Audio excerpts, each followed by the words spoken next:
Overstimulation versus rest. How to find your balance. Do you ever feel like you're just running on empty? Constantly on edge, but you can't quite figure out why. You know that feeling, completely tired, but somehow weirdly wired at the same time. What if I told you that's not just in your head, and it's definitely not some kind of character flaw? It's a very real sign that you're chronically overstimulated.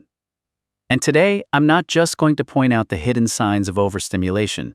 I'm going to give you a simple, 3-step game plan to get your energy back and find a sense of peace you probably haven't felt in a long, long time. First, let's break down what's actually going on. Picture your brain as a computer with way too many tabs open.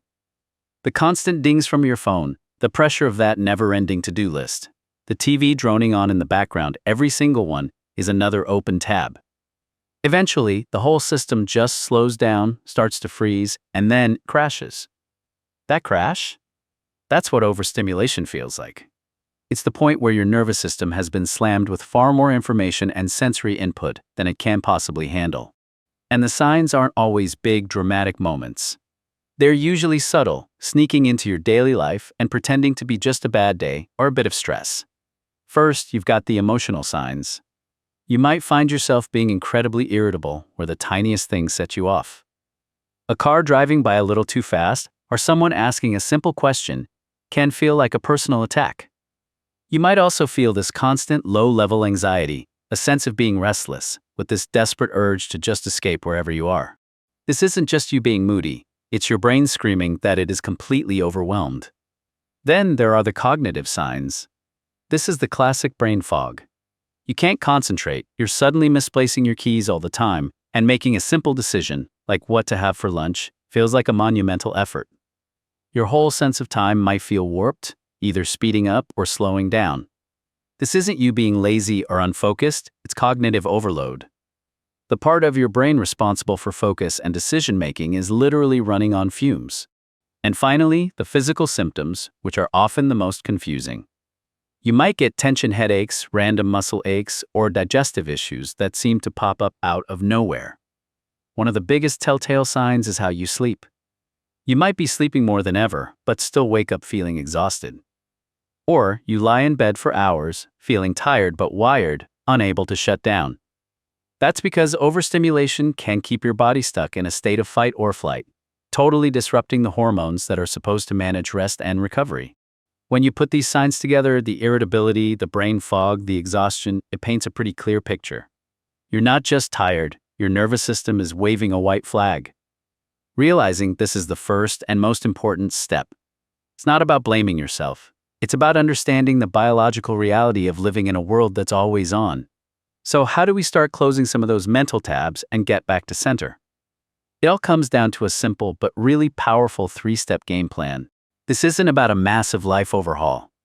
It's about making small, intentional shifts that give your nervous system the breathing room it needs to recover. Step 1. Conscious disconnection. The first step is conscious disconnection. We live in a world that practically gives out awards for being always on, but that's exactly what's driving our overstimulation. Conscious disconnection is all about setting intentional boundaries with the technology and the demands that are draining your battery. A great first move is to create tech-free zones or times in your day. Maybe the first 30 minutes after you wake up are totally screen-free, which lets your brain actually boot up without an immediate flood of information. Or maybe the dinner table becomes a no-phone zone. An even bigger game changer? No screens for at least 30 minutes before bed. The blue light from our devices is known to suppress melatonin, the hormone that signals it's time for sleep, which is exactly why you can feel exhausted but still can't switch off. Another part of this is learning to say no. Every yes you give to a social event, a new project, a favor, is another withdrawal from your finite energy account. Saying no isn't selfish. It's a critical act of self-preservation. It's about protecting your peace to prevent the overload that leads straight to burnout. Start small. The next time you're asked to do something and you feel that internal, try saying, "Let me check my schedule and get back to you." That little pause gives you the space to decide if it's something you genuinely can and want to do. Step 2. Intentional stillness. The second step is intentional stillness. In our hustle culture, we often confuse rest with laziness. We think if we're not doing something, we're wasting time. But here's the thing. Rest isn't the absence of activity. It is a vital activity for your brain. Intentional stillness is about building small moments of non-doing into your day, so your brain can finally process and reset.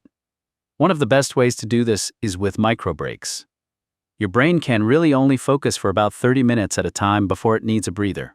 Instead of trying to power through, build in 5-minute breaks. But here's the catch. A micro break is not scrolling through your phone. That's just trading one type of stimulation for another. A real break is about stillness. Stand up, stretch, stare out a window, or just do a few deep breathing exercises. These tiny pauses can make a huge difference in your focus and reduce that feeling of mental fatigue. Grounding techniques are also fantastic for finding stillness. When you feel that wave of overwhelm, try the 5-4 to 3-2 to 1 trick. Name 5 things you can see, 4 things you can physically feel, 3 things you can hear, 2 things you can smell, and 1 thing you can taste. This simple exercise yanks your attention out of the chaotic storm in your head and plants you firmly in the present moment, which is incredibly calming for your nervous system. Finally, give yourself some sensory rest. This just means consciously turning down the volume on life. If you're feeling frazzled, find a quiet space. Dim the lights, put on noise-canceling headphones, or just listen to some calm, ambient music. You're giving your senses a much-needed vacation from the non-stop bombardment of modern life.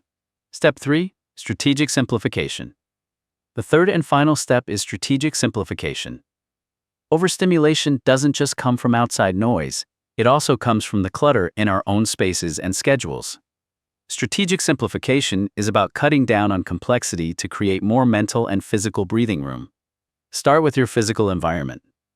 Clutter isn't just messy.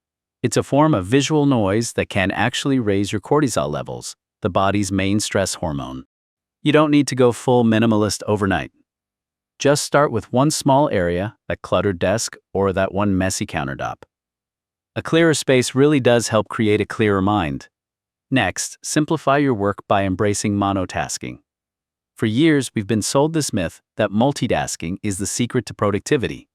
But neuroscience shows multitasking can actually slash your productivity by up to 40% because your brain has to work so much harder every time it switches gears.